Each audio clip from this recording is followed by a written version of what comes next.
வணக்கம் நண்பர்களே. நம்முடைய சங்கடம் தவிர்க்கும் சட்டம் யூடியூப் சேனலில் 1000 சப்ஸ்கிரைபரை தாண்டி இருக்கு.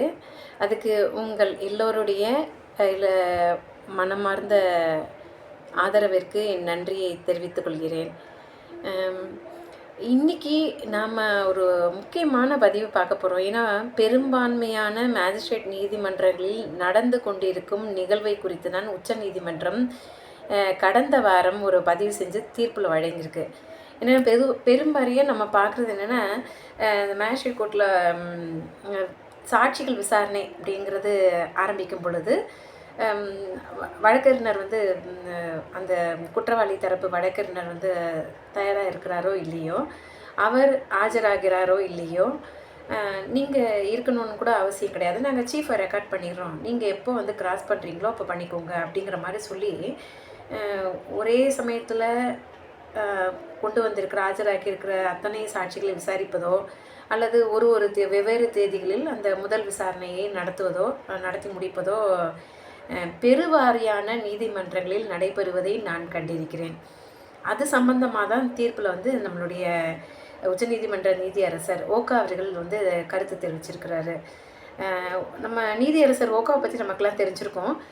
ஏற்கனவே பூனாவில் ஒரு நீதிமன்ற வளாகத்தை கட்டிடத்தின் திறப்பு விழாவுக்கு சென்றவர் வந்து இந்த மாதிரி அதில் குத்து விளக்கு ஏற்ற சொல்லி திறப்பு விழாவை துவக்கி வைக்க சொன்ன பொழுது அவர் என்ன சொல்கிறாருன்னா, இது போன்ற ஒரு ரிலீஜியஸ் இதை வந்து பண்ணக்கூடாது, நமக்கு நீதிமன்றங்களை பொறுத்த வரைக்கும் சுப்ரீமசி வந்து கான்ஸ்டியூஷன் தான் அப்படிங்கிறதுனால ஒரு கான்ஸ்டியூஷன் புக்கு முன்னாடி தான் நம்ம பவ் பண்ணணும் அப்படின்னு சொல்லி தன்னுடைய ஒரு பரபரப்பான கருத்தை தெரிவிச்சிருந்தது நமக்கெல்லாம் நினைவு இருக்கலாம். அவர் தான் இந்த வழக்கிலும் தீர்ப்பை வழங்கியிருக்கிறார். இந்த வழக்கின் சாராம்சம் என்னன்னு பார்த்தோன்னா, இவங்க இந்த ஏக்கன் காட்வின் அப்படிங்கிறோம் அவரோட கூட்டாளியும் ஒரு மோசடி வழக்கு ப்ளஸ் வந்து இன்ஃபர்மேஷன் டெக்னாலஜி ஆக்டில் அவருக்கு மேலே வந்து அவருக்கு குற்றப்பத்திரிகை தாக்கல் செய்யப்படுகிறது. அது வந்து நம்ம Egmore additional chief metropolitan magistrate court முன்னாடி வரும் பொழுது இவருக்கு பெயில் கேட்குறாங்க. அதை வந்து டினை செய்யப்படுகிறது. ஏன்னா 2 பேரும் ஃபாரினர்ஸ் அப்படிங்கிற காரணத்துக்காக அந்த பெயில் வந்து பிணை மனு மறுக்கப்படுகிறது. இதை எதிர்த்து அவர்கள் உயர்நீதிமன்றத்தில் முறையிடும் பொழுது அங்கேயும் அந்த அவர்களுடைய பிணை மனு நிராகரிக்கப்படுகிறது. பெயில் பெட்டிஷன் ரிஜெக்ட் பண்ணிடுறாங்க. அதை எதிர்த்து உச்சநீதிமன்றத்தின் போகும் பொழுது தான் இங்கே நடக்கும் ஒரு வித்தியாசமான இந்த ட்ரையல் நடைபெறும் விதத்தை வந்து கண்டு அதுக்கான ரிப்போர்ட் வந்து சம்மந்தப்பட்ட மேஜிஸ்ட்ரேட் வந்து உச்சநீதிமன்றம் கேட்கிறது. என்ன அதில் வித்தியாசமாக நடைபெற்றதுன்னா, இந்த வழக்கை பொறுத்தவரையும் வந்து அந்த பிணை மனு வந்து நிராகரிக்கும் பொழுது உயர்நீதிமன்றம் ஒரு டைரக்ஷன் கொடுக்குறாங்க. சரி, நீங்கள் வெளிநாட்டை சேர்ந்த நபர் அப்படிங்கிறதுக்காக பிணை மறிக்கிறோம், ஏன்னா தப்பி செல்வதற்கான வாய்ப்பு இருக்கிறதுனால சீக்கிரமாக ட்ரையலை கண்டக்ட் பண்ணணுங்கிறக்காண்டி ஒரு டைம் ஃப்ரேம்குள்ளே இந்த ட்ரையலை கண்டக்ட் பண்ணணும் அப்படிங்கிறதுக்காக 4 மாத காலத்திற்குள் இந்த ட்ரையலை நடத்தி முடிச்சிடணும் அப்படின்ட்டு உயர்நீதிமன்றம், நம்முடைய சென்னை உயர்நீதிமன்றம் வந்து ஒரு உத்தரவு பிறப்பிக்கிறது. இந்த உத்தரவு பிறப்பிக்கப்பட்டது வந்து மார்ச் 2023. இவங்களுக்கு ஆர்டர் காப்பி கிடைச்ச உடனே சார்ஜ் ஷீட் வந்து உடனே சார்ஜ் ஃப்ரேம் பண்ணுறாங்க மே மாதம். ஸோ ஜூலையிலேருந்து விட்னஸ் எக்ஸாமினேஷன் கமென்ஸ் ஆகுது. ஸோ ஜூலையிலேருந்து இந்த பிப்ரவரி 2024 வரைக்குமே 12 சாட்சிகளை விசாரிச்சிருக்காங்க. அதுவும் எப்படின்னா, இந்த 2 குற்றவாளிகளுக்காக எந்தவித வழக்கறிஞரும் ஆஜராகவில்லை. ஏன்னா அவங்க யாரையுமே நியமிக்கவே இல்லை. அந்த வழக்கறிஞர், அவர் குற்றவாளி தரப்பு வழக்கறிஞர் ஏதும் ஆஜராகாத நிலையிலும் ஒவ்வொரு சாட்சிகளாக வெவ்வேறு தேதிகளில் இவர்களுக்கு முதல் விசாரணையை இந்த சாட்சிகளின் முதல் விசாரணையை நடத்தி முடித்து இருக்கிறார்கள். அப்படிங்கிறத பார்த்து வியந்த நீதிமன்றம் சம்மந்தப்பட்ட அடிஷ்னல் சீஃப் மெட்ரோபாலிட்டன் மேஜிஸ்ட்ரேட் வந்து ஒரு ரிப்போர்ட் கால்ஃபர் பண்ணுறாங்க. அந்த ட்ரையல் அந்த கேஸ் நடந்ததோட டாக்கெட் ஷீட்டோடு சேர்ந்து அவர் வந்து ரிப்போர்ட்டை அனுப்பும் பொழுது அதை பார்வையிட்ட உச்ச நீதிமன்றம் என்ன சொல்கிறதுன்னா, இந்த சார்ஜ் ஃப்ரேம் பண்ணதுக்கப்புறம் இந்த ஃபஸ்ட் விட்னஸ் கமென்ஸ் பண்ணுறாங்களே, ட்ரையல் கமென்ஸ் பண்ணுறாங்க இல்லையா, சீஃப் எக்ஸாமினேஷன், அப்போவே வந்து வழக்கறிஞர் யாரும் இந்த குற்றவாளி தரப்பில் ஆஜராகாததை அந்த விசாரணை நீதிமன்றம் உணர்ந்திருக்க வேண்டும். அப்படி இருக்கும் பொழுது அவங்க ஃபஸ்ட்டு செய்யக்கூடியது என்னென்னா, லீகலில் உங்கள் தரப்பு வழக்கறிஞர் வைக்கிறதுக்கு வசதி இருக்கா இல்லை அப்படின்னு அவர்கள் தெரிவிக்கும் பொழுது, இல்லை வசதி இருக்குது அப்படின்னு அவங்க இருக்கா அப்படின்னு கேட்டால், அவர்கள் வந்து வசதி இல்லை அப்படின்னு தெரிவிக்கும் பொழுது உடனடியாக இலவச சட்ட உதவி பெறும் வகையில் அவர்களுக்கு ஒரு வழக்கறிஞரை நியமனம் செய்ய கோரி ஒரு விண்ணப்பத்தை அவர்களிடமிருந்து பெற்று அந்த ஒவ்வொரு மாவட்ட நீதிமன்ற வளாகத்திலும் இயங்கிக் கொண்டு வருகின்ற இந்த மாவட்ட சட்டப்பணிகள் ஆணைக்குழுவிற்கு அனுப்பி அவர்களுக்கு அந்த குற்றவாளிகளுக்கு ஒரு வழக்கறிஞர் நியமிக்க வேண்டிய நடவடிக்கைகள்லாம் எடுத்து வழக்கறிஞர் மூலமாக ஆஜராகும் பொழுதுதான் இந்த இந்த வழக்கின் விசாரணையை தொடங்கி இருக்க வேண்டும். ஆனால் அது போல ஏதும் நடக்காமல் குற்றவாளிகள் தரப்பின் வழக்கறிஞர் யாரும் ஆஜராகாத நிலையிலேயே இந்த சாட்சிகளின் விசாரணை துவங்கப்பட்டிருக்கிறது. இதை உச்சநீதிமன்றம் என்ன சொல்றதுன்னா, சாட்சிகள் எப்படி விசாரணை செய்யப்பட வேண்டும் அப்படிங்கிறத இந்திய சாட்சிய சட்டம் அது தெளிவாக தன்னுடைய பிரிவு 138 சொல்லுது. அப்படின்னா ஒவ்வொரு சாட்சிகளும் அவங்களோட முதல் நிலை விசாரணை நடத்தப்பட வேண்டும். அடுத்து எதிர்த்தரப்பு இந்த பாதிக்கப்பட்ட இந்த குற்றவாளி தரப்பினால் விருப்பப்பட்டால் அவர்கள் இந்த சாட்சியை குறுக்கு விசாரணை செய்யலாம். இந்த முதல் நிலை விசாரணையும் குறுக்கு விசாரணையும் இரண்டுமே அந்த குற்றத்தில் தொடர்புடைய சம்பவங்கள் குறித்ததாகத்தான் இருக்க வேண்டும். ஆனால் அதுக்காக குறுக்கு விசாரணைங்கிறது முதல் நிலை விசாரணையில் சொல்லப்பட்ட சங்கதிகளை பற்றி மட்டும்தான் குறுக்கு விசாரணை செய்யணும் அப்படிங்கிறது கிடையாது. இப்போ இந்த குறுக்கு விசாரணையில் ஏதேனும் ஒரு புதிய சம்பவங்கள் நுழைக்கப்பட்டிருந்தால், இந்த குற்றவாளி தரப்பில் கோரப்பட்டால் அந்த சாட்சியை மறு விசாரணை செய்வதற்கான அந்த அழைத்த தரப்பினால் மறு விசாரணையும் செய்யப்படலாம் அப்படின்னு இதுதான் ப்ரொசீஜர். இந்த வரிசையில் தான் வரணும். சீஃப் எக்ஸாமினேஷன், கிராஸ் எக்ஸாமினேஷன், தென் ரீஎக்ஸாமினேஷன் கோர்ட் பர்மிட் பண்ணும் பொழுது இந்த ப்ரொசீஜர் ஃபாலோ பண்ணி இந்த வரிசையில் முடிச்சதுக்கப்புறம் தான் அடுத்த சாட்சிக்கு விசாரணைக்கு போகணும் அப்படிங்கிற மாதிரி தான் இருக்குது. இந்த வரிசை மாத்திரம் சப்போஸ் சில சமயங்களில் சாட்சியை சம்மந்தப்பட்ட இந்த குற்றவாளி தரப்பு வழக்கறிஞர் குறுக்கு விசாரணை செய்கிறதுக்கு மறுப்பார். அவர் என்ன காரணம் சொல்லுவார்னா, இல்லை நான் இப்போ இந்த சாட்சியை நான் குறுக்கு விசாரணை செஞ்சுட்டேன்னா என்னெல்லாம் நான் கேட்க போகிறேங்கிறது தெரிஞ்சிடும். இது இன்னொரு வரிசையில் வர இன்னொரு கீ விட்னஸை நான் விசாரிக்கிறச்ச குறுக்கு விசாரணை செய்யும் பொழுது இந்த கொஸ்டின்ஸ்லாம் பிரேக் அவுட் ஆனதுனால அவர் கொஞ்சம் உஷாராயிடுவார். அதனால நான் அந்த சாட்சியை விசாரணை செய்யும் வரை இந்த சாட்சியின் குறுக்கு விசாரணையை நிறுத்தி வைக்கணும், தள்ளி போடணும், ஒத்தி வைக்கணும். அன்னைக்கு தேதியில் 2 பேரையும் கூட ஒன்றா விசாரிச்சுக்கிறேன் அப்படின்னு சொல்வார்.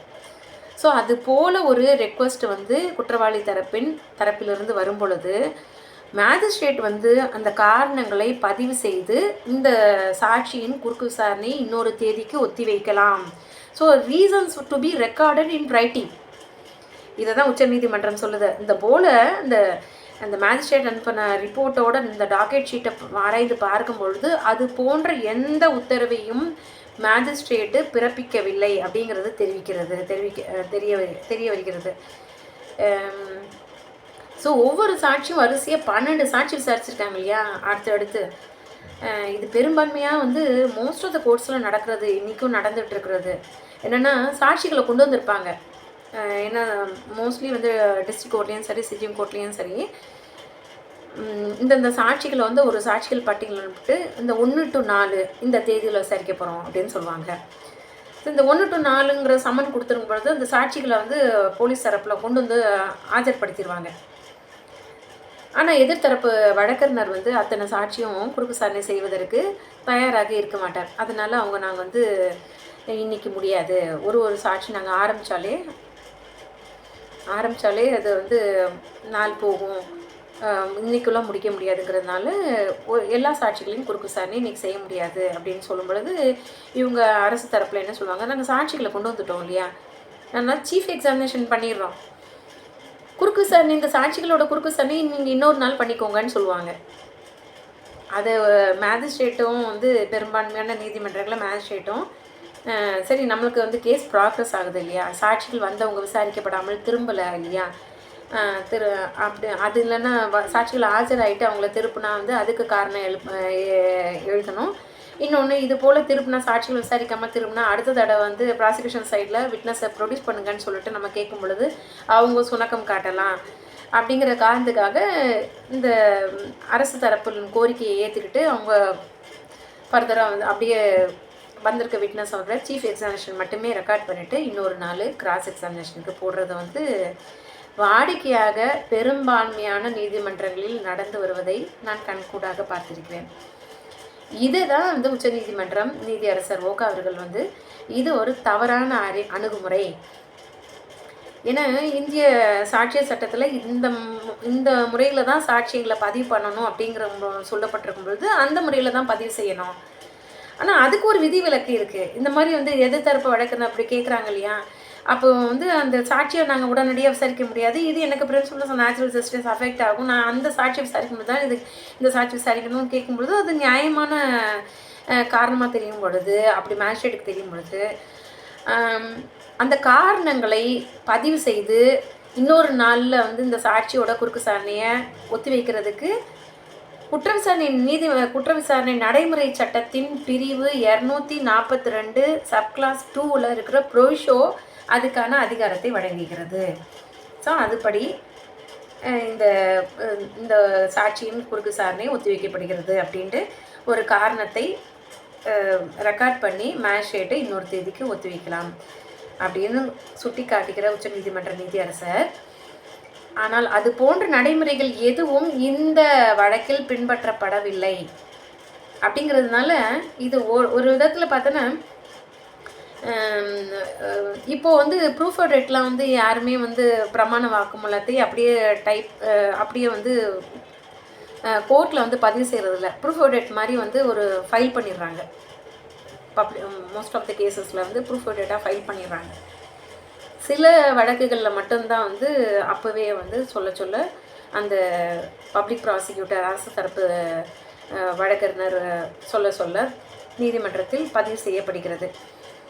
இப்போ அவங்க என்ன சொல்கிறாங்கன்னா, இதுதான் ரெக்கார்டட் ப்ரூஃப் ஆஃப் டெட் தானே, இதை நீங்கள் இன்னொரு நாள் கிராஸ் எக்ஸாமினேஷன் பண்ணும்பொழுது உங்களுக்கு என்ன ப்ரிஜுடிஸ் எதுவும் ஆக போகிறதில்லன்னு சொல்கிறாங்க. ஆனால் உச்சநீதிமன்ற நீதியரசர் இதுலேருந்து மாறுபடுகிறார். அவர் என்ன சொல்கிறாருன்னா, இந்த சீஃப் எக்ஸாமினேஷன் சாட்சியை வந்து முதல்நிலை பிரமாண வாக்குமூலம் வந்து எடுக்கும் பொழுது எதிரி தரப்பு வழக்கறிஞர் ஆஜராக வேண்டியது கண்டிப்பாக அவசியம். ஏனென்றால் சப்போஸ் வந்து ஒரு லீடிங் கொஸ்டினையும் போடலாம். அரசு தரப்பு வழக்குனா ஒரு லீடிங் கொஸ்டின் போடப்படலாம். ஏன்னா வந்து சாட்சிக்கு leading question it's not allowed. Only வந்து குறுக்கு சாணையின் பொழுது தான் லீடிங் கொஸ்டின் போடலான்னு இருக்குது. ஸோ எதிரி தரப்பு வழக்கறிஞர் இல்லாததை ஆஜராகாததை சாதகமாக பயன்படுத்தி கொண்டு அரசு தரப்பு வழக்கறிஞர் ஒரு லீடிங் கொஸ்டின் போடலாம், இல்லை ஒரு இரலவன்ட் கொஸ்டினை வந்து ரெக்கார்ட் பண்ணிடலாம். இது எல்லாம் வந்து எதிரி தரப்புக்கு ப்ரிஜுடிஸ் ஆகிறதுக்கான வாய்ப்புகள் இருக்குது. ஸோ இப்போ இந்த எதிரி தரப்பு வழக்கறிஞர் இருந்து இது போன்ற கேள்விகள் எழுப்பப்படும் பொழுது அவர் தனது தரப்பு ஆட்சேபனையை தெரிவிக்கலாம். அதை நீதிமன்றம் அந்த ஆட்சேபனை கருத்தில் கொண்டு ஒரு உத்தரவு பிறப்பித்து அந்த கேள்வியை எழுப்பலாமா, அனுமதிக்கலாமா, கூடாதா அப்படிங்கிற முடிவு எடுத்து உத்தரவு பிறப்பித்து அதுக்கு ஃபர்தர் ப்ரொசீட் பண்ணலாம். ஆனால் எதிரி தரப்பு வழக்கறிஞர் ஆஜராகாத நிலையில் இது போன்ற முதல்நிலை வாக்குமூலங்களை பதிவு செய்யும் பொழுது இதையே காரணமாக மேல்முறையீட்டில் எதிரி தரப்பில் எழுப்பதற்கான வாய்ப்புகள் இருக்கிறது அப்படின்னு சுட்டி காட்டுற நீதியரசர் வந்து மேபி இந்த வழக்கில் மேஜிஸ்ட்ரேட் வந்து உயர்நீதிமன்றம் ஒரு டைம் பவுண்டு ட்ரையல் நடத்தணும் அப்படின்னு சொன்ன உத்தரவின் அடிப்படையில் வந்து ரஷ்அப் பண்ணியிருக்கலாம். ஆனால் அது கூட அவர் செஞ்சிருக்க தேவையில்லை.